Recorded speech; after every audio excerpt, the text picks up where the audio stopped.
pause for a few moments from the music now, because I'm very pleased to say I'm joined by the director of the BBC Concert Orchestra, Andrew Connolly, and violinist Sarah Freestone, who's played with them for the last 14 years.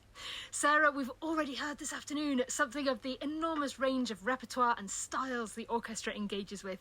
Is this what keeps you keen? Absolutely, yes. I was browsing through the previous few years thinking, I'll just make a list of some of the artists that we've played with and worked with, and I got writer's cramp after about 4 sides of A4. So I thought I'd just précis my first year in the orchestra back in 2007. Okay. We did 5 proms. Right. Our first prom was the Great British Film Music Prom with John Wilson. That featured the music of William Walton, Malcolm Arnold, Maurice Jarre, Debbie Wiseman, amongst many others.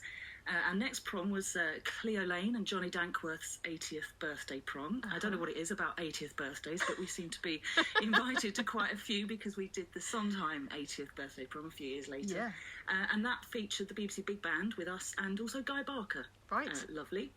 The next one was a double whammy. It was 2 proms on one day. We did the world premiere of Rachel Portman's proms commission, The Water Diviner's Tale, an extraordinary piece written about climate change for a massed children's choir and 40 ensemble parts, for which BBC New Talent scoured the nation to find them. That was fantastic. And that relates back to the point that Nick Kenyon made earlier this morning on the Symphony Orchestra programme about how important it is, the commissioning of new music for the performing groups.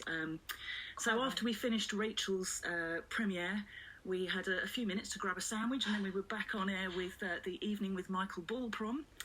And then we finished our season with, of course, Proms in the Park with Terry Wogan at that time.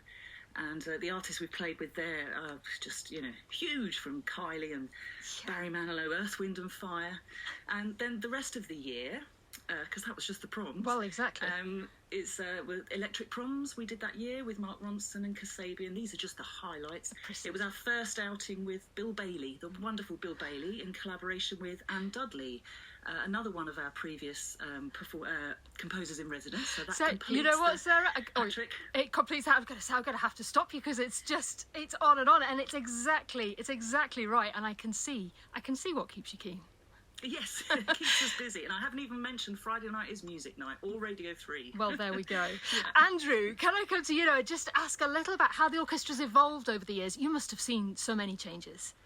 Yes, well, I started a few years before that, and I think the main thing that happened was we took a bit more control of our destiny. We got our own producer, which all the other BBC orchestras had, and that enabled us to really work together with him and start to do new things that we wanted to do. We've been always a bit of a receiving house up until that point in the theatre world. Mm-hmm. So we went to Brixton Academy, we went to did Urban Classic at Hackney Empire, and the big thing that happened is we did The Rest Is Noise in 2013 at the South Bank Centre, and then we became an associate orchestra at the South Bank Centre, and that really is a game changer. It enabled us to play all sorts of repertoire.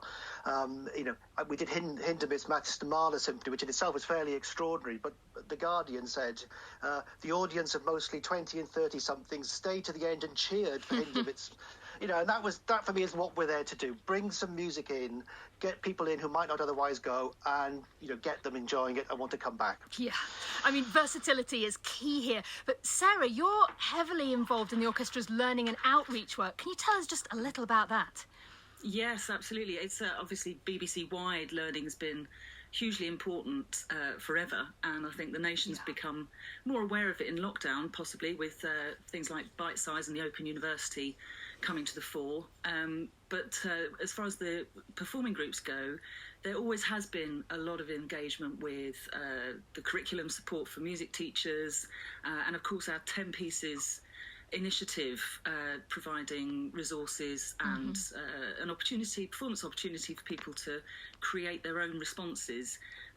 And I was just looking at the figures. The website traffic for 10 Pieces is up 300% last year on the previous year. Over 5 million page hits for that. So that's a huge national drive.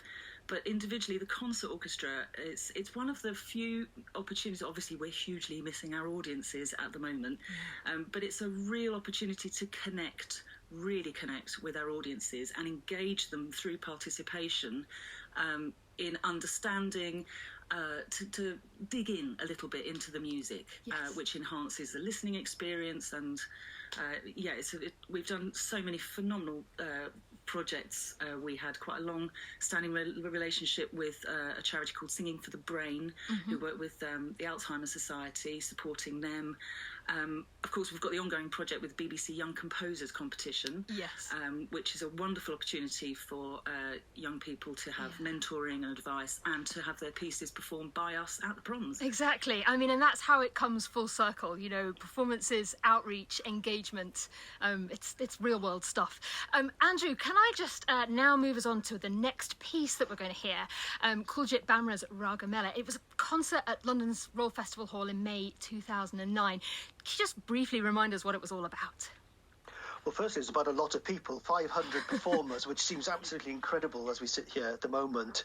It was the simple idea of Kuljit's, that what if you brought the Indian compositional templates of the raga to a Western Symphony Orchestra? And that's what we did. We commissioned some music, Kuljit's own piece, and brought in a lot of young people from Harrow and Ealing schools.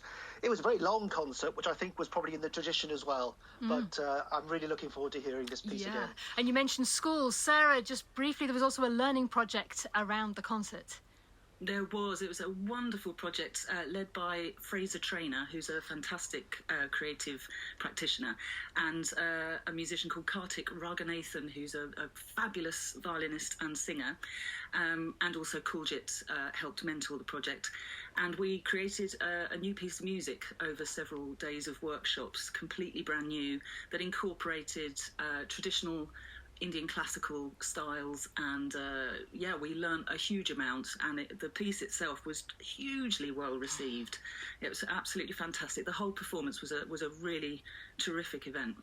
Well, thank you both. BBC Concert Orchestra Director Andrew Connolly and violinist Sarah Freestone.